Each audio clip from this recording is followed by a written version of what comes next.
Hello everyone, जय हिंद। आज हम बात करेंगे 12 नवंबर 2025 के करंट अफेयर को और उसके साथ साथ दो क्वेश्चंस जो एज अ टेस्ट दिए जाएंगे उसके जो आंसर हैं आप कमेंट बॉक्स में दीजिएगा। तो चलिए स्टार्ट करते हैं। आज का फर्स्ट क्वेश्चन में ये पूछा गया है कि हाल में ही नेक्स्ट कार 19 क्या है जिसे प्रधानमंत्री मोदी ने लॉन्च किया है।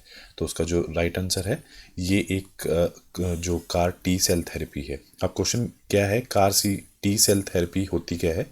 पहले आप एक चीज़ ध्यान रखोगे, हमारी बॉडी के अंदर एक इम्यूनिटी होती है। इम्यूनिटी प्रतिरोधक क्षमता बोलते हैं जिसको अंदर, जो हमें बीमारियों से बचाती है। उसके अंदर दो तरह के सेल होते हैं, एक बी सेल होते हैं और एक टी सेल होते हैं।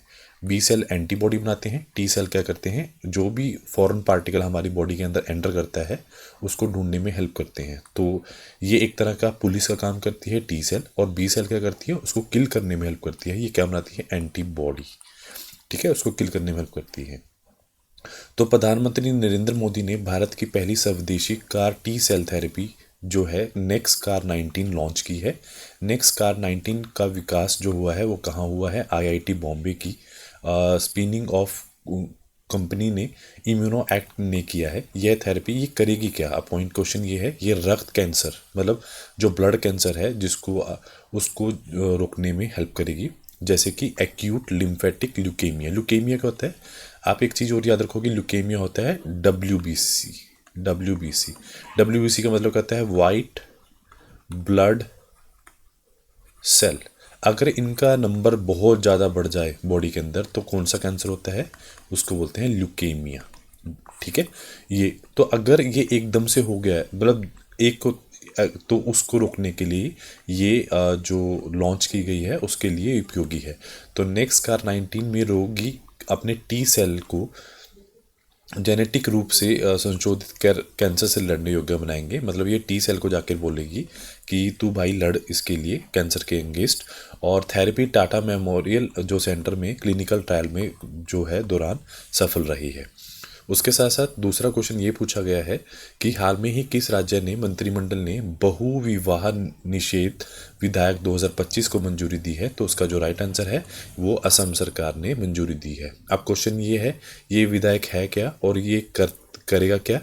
तो इसका मतलब है कि आसाम ने 9 नवंबर 2025 को बहु विवाह जो निषेध विधेयक 2025 को मंजूरी दी है। इसका मतलब क्या है, बहु विवाह का मतलब है एक से ज़्यादा शादी करना को अपराध घोषित कर दिया है। विधायक के अनुसार अगर कोई जीवन साथी अभी जीवित है और उसकी उपस्थिति में दूसरी शादी कर ली है तो वो अपराध माना जाएगा और इसके लिए कम से कम 7 साल की कठोर कारावास दी जाएगी। यदि कोई व्यक्ति पहले ही विवाहित को छिपाता है, मतलब पहली शादी उसने करी को उसको छुपा रहा है, तो उसे 10 वर्ष तक की सजा हो सकती है। और जो लोग इसको बढ़ावा देते हैं, जो काजी पुजारी अभिभावक जो भी उसके रिश्तेदार कोई भी हो उसको बढ़ावा देंगे, उनको 2 वर्ष की सजा दी जाएगी। उसके साथ साथ जो अनुसूचित जनजातियां और छोटी अनुसूचित क्षेत्रों में इसके लिए छूट दी गई है। अगला क्वेश्चन में ये पूछा गया है कि हाल में ही किस संस्था ने 2025 में एशिया के सबसे खुशहाल शहरों का सर्वेक्षण किया है। तो उसका जो राइट आंसर है, ये संस्था कौन सी है, ये टाइम्स आउट जो है संस्था, उन्होंने ये सर्वेक्षण किया है। उन्होंने क्या पाया है, उन्होंने ये पाया है, टाइम्स आउट ने सर्वेक्षण में मुंबई एशिया का सबसे खुशहाल शहर घोषित किया है। उन्होंने सर्वे के अंदर 18,000 से अधिक निवासियों पर सर्वेक्षण किया है। 94 मुंबई वासियों ने ये बोला है कि हम यहाँ पर रहकर खुशी देने वाला बताया है। मुंबई के बाद दूसरे स्थान पर कौन है, बीजिंग चीन में जो है, और तीसरे स्थान पर कौन है, शंघाई, वो भी चीन में है। विश्व स्तर की अगर बात करें तो मुंबई 9वें स्थान पर है, जबकि अबू धाबी जो है वो पहले स्थान पर रहा है। टाइम आउट क्या है, एक अंतर्राष्ट्रीय शहरी जीवन शैली पत्रिका है जो ये हमें शो करती है वर्ल्ड वाइड कि कौन सा शहर सबसे खुशहाल है और कौन सा शहर सबसे वर्स्ट रहा है। उसके बाद अगला क्वेश्चन ये पूछा गया है कि हाल में ही जो क्रिकेटर हैं जिनका नाम क्या है, ऋचा घोष है, किस राज्य की पुल की डीएसपी बनी है? तो उसका जो राइट आंसर है पश्चिम बंगाल की, वो हाल में ही डीएसपी नियुक्त की गई है। उसके साथ साथ पश्चिम बंगाल से जुड़े हुए कुछ करंट अफेयर्स को देखते हैं। सुंदरवन टाइगर रिजर्व भारत का दूसरा सबसे बड़ा टाइगर रिजर्व बना है। पश्चिम बंगाल सरकार ने जो प्रवासी श्रमिकों की वापसी के लिए श्रमश्री योजना शुरू की है। भारतीय नौसेना ने के पनडुब्बी रोधी योद्धक जलयान अजय को कोलकाता में उद्घाटन हुआ है। कोलकाता हाईकोर्ट ने मां के पुनर्विवाह पर बेटे का उपनाम बदलने का आदेश दिया है। और भारतीय सेना ने पश्चिम बंगाल में तीस्ता प्रहार अभ्यास किया है। और पश्चिम बंगाल में कालीघाट स्काई वॉक का उद्घाटन ममता बनर्जी जी ने किया है। पश्चिम बंगाल में नौलेन गुड संदेश जो है उसको जीआई टैग हाल में ही मिला है। उसके बाद अगला क्वेश्चन ये पूछा गया है कि हाल में ही किस राज्य ने भारत की पहली जनजातीय जीनोम अनुक्रमण पहल शुरू की है? जीनोम, पहला क्वेश्चन आपको पता होना चाहिए, what is genome? What is genome? Genome होता क्या है? अगर हम अपने बॉडी का एक सेल लें, उस सेल के अंदर क्या होता है, ये इसको क्या बोलते हैं? इसको बोलते हैं न्यूक्लियस। ये न्यूक्लियस होता है। न्यूक्लियस के अंदर क्रोमोसोम्स होते हैं, हमें पता है। क्रोमोसोम्स कितने होते हैं हमारे अंदर? 46 क्रोमोसोम होते हैं। अगर 46 क्रोमोसोम है, अगर पेयर्स में देखा जाए तो 23 पेयर्स है। अगर उन सब का डीएनए को इकट्ठा कर दिया जाए, मतलब एक लाइन में लगा दिया जाए, उसको हम जीनोम बोलते हैं। जीनोम मतलब उनके डीएनए के बारे में जानना, सीक्वेंस करना उसको।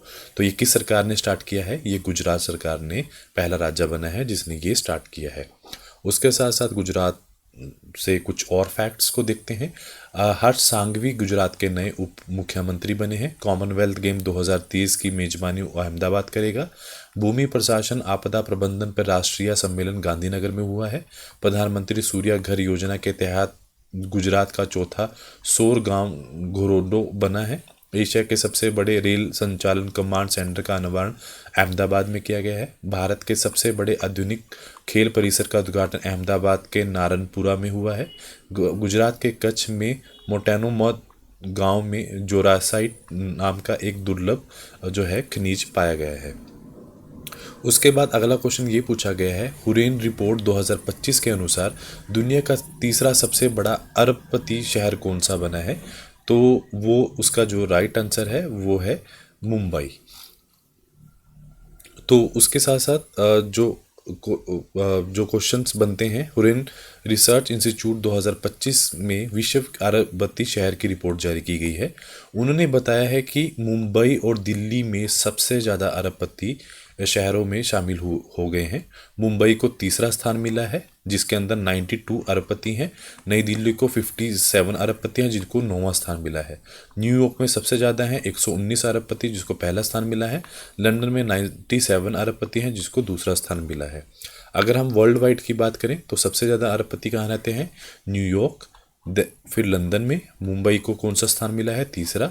फिर बीजिंग, फिर शंघाई, फिर शेंजन, फिर हांगकांग, फिर मॉस्को। और नई दिल्ली कौन सा स्थान मिला है? 9वां स्थान मिला है।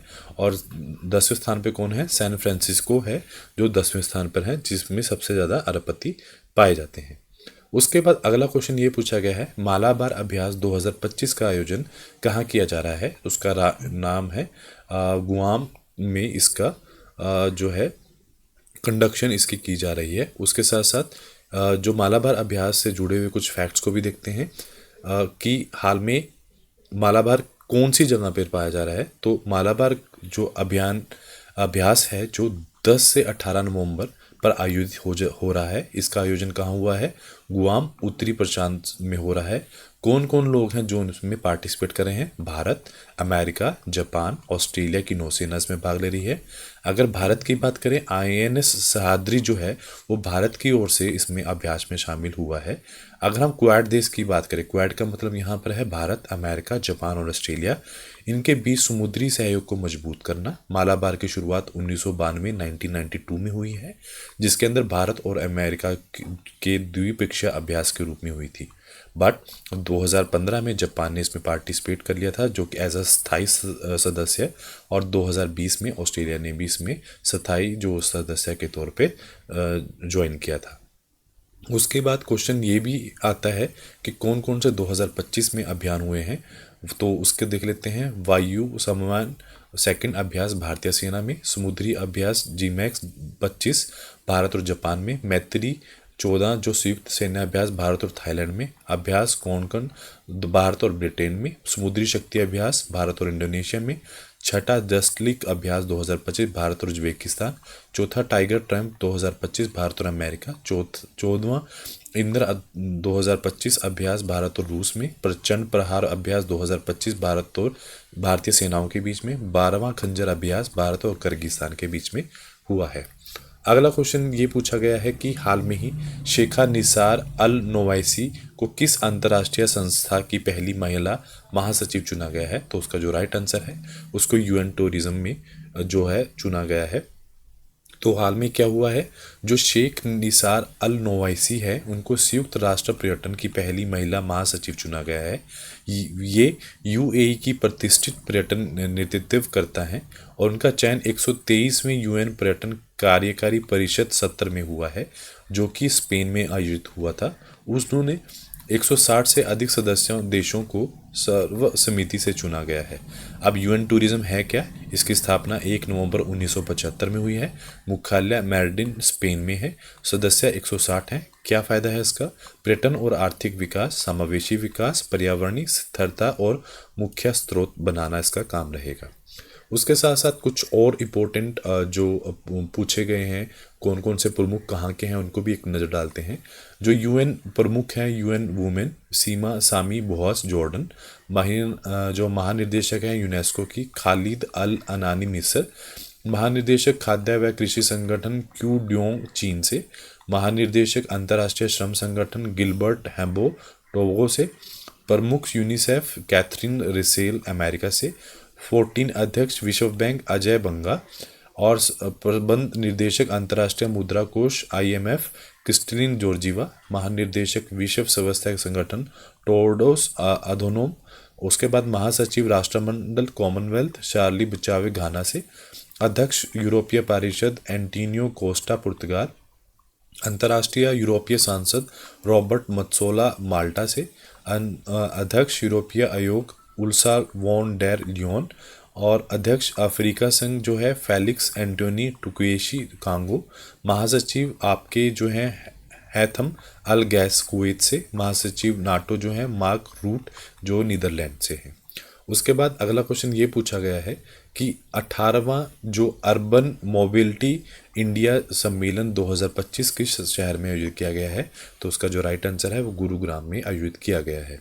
तो उस दौरान क्या हुआ है, जो 18वां अर्बन मोबिलिटी जो इंडिया सम्मेलन 2025 को गुरुग्राम में 7 से 9 नवंबर में आयोजित किया गया। यह सम्मेलन भारत सरकार के आवास शहरी कार्य मंत्रालय द्वारा आयोजित किया गया। सम्मेलन का उद्देश्य क्या था, शहरी परिवहन और विकास के बीच में संबंधों को पर विचार करना। थीम क्या थी, urban development and mobility nexus. इस कार्यक्रम में मेट्रो रेल कंपनियां, राज्य सरकार, अंतर्राष्ट्रीय विशेषज्ञों और शिक्षाविदों ने भाग लिया था। उसके बाद और जो हाल में ही जो न्यूज़ में रहे हैं कुछ फैक्ट्स, जो सर्वश्रेष्ठ सार्वजनिक जो परिवहन प्रणाली वाला शहर जो चेन्नई है, सर्वश्रेष्ठ गैर मोटर चलित परिवहन प्रणाली वाला शहर उदयपुर, सबसे नवीन वित्त पोषण तंत्र वाला जो शहर है पिपरी चिचीवड़ा, और सर्वश्रेष्ठ हरित परिवहन वाला जो पहला शहर है हैदराबाद, सर्वश्रेष्ठ मल्टी मॉडल एकीकरण वाला जो मेट्रो रेल है वो है चेन्नई रहा है। उसके बाद आज का जो लास्ट क्वेश्चन है वो ये पूछा गया है, राष्ट्रपति द्रौपदी मुर्मू 8 से 13 नवंबर 2025 तक किन 2 अफ्रीकी देश की राजकीय यात्रा की है। तो उसका नाम क्या है, अंगोला और बोत्सवाना में उन्होंने यात्रा की है। तो इस यात्रा में उन्होंने क्या किया है, जो द्रौपदी मुर्मू हैं उन्होंने 8 से 13 नवंबर 2025 को अंगोला बोत्सवाना की राजकीय यात्रा की है। यह यात्रा भारत के किस राष्ट्रपति इन दोनों देश में पहली आधिकारिक यात्रा है। उनका उद्देश्य है भारत अफ्रीका संबंध को मजबूत करना व वैश्विक दक्षिणी के सहयोग से आगे बढ़ाना। राष्ट्रपति ने अंगोला के जो राष्ट्रपति हैं जोओ और लौरेंको से द्विपक्षीय वार्ता की है। उन्होंने अंगोला के जो सांसद से संबोधित किया है और स्वतंत्रता की 50वीं वर्षगांठ कार्यक्रम में भी उन्होंने भाग लिया है। तो अगर हम बात करें उनके देशों की बात करें कौन कौन सी राजधानी है, तो सबसे पहले हम बात करेंगे ओंगाला की। तो राजधानी कौन सा है? लुआंडा। मुद्रा कौन से? अंगोला कांजा। राष्ट्रपति कौन है? जुआऊ लेरको। भूमिगत भौगोलिक स्थिति कौन सी? अंगोला। और दक्षिण पूर्वी पश्चिम अफ्रीकी देश में स्थित है। देश की सीमा अंटार्कटिक जो अटलांटिक महासागर से लगी हुई है। और अगर हम दूसरे बोत्सवाना की बात करें, राजधानी है गैब्रोन। राष्ट्रपति है डूमा बोकू। मुद्रा है पूला। स्थिति क्या है? यह दक्षिण अफ्रीका का एक लैंडलॉक देश है। भू आकार लगभग 70% भूभाग जो है कालीहारी रेगिस्तान का हिस्सा है। उसके बाद जो टेस्ट आज का आपको 2 क्वेश्चंस का जो आंसर है आपको कमेंट बॉक्स में देना है। तो पहला क्वेश्चन पूछा गया है कि किस देश ने 15 वर्ष से कम उम्र के बच्चों को सोशल मीडिया पर प्रतिबंध लगाया है और क्यों लगाया है। और लास्ट क्वेश्चन ये है कि जो तदाशा मिश्रा है किस राज्य की जो पहली महिला डीजीपी बनी है। इसका जो राइट आंसर है आप मुझे कमेंट बॉक्स में दोगे। तो आज के लिए इतना ही। Do like share and subscribe my channel. Thank you.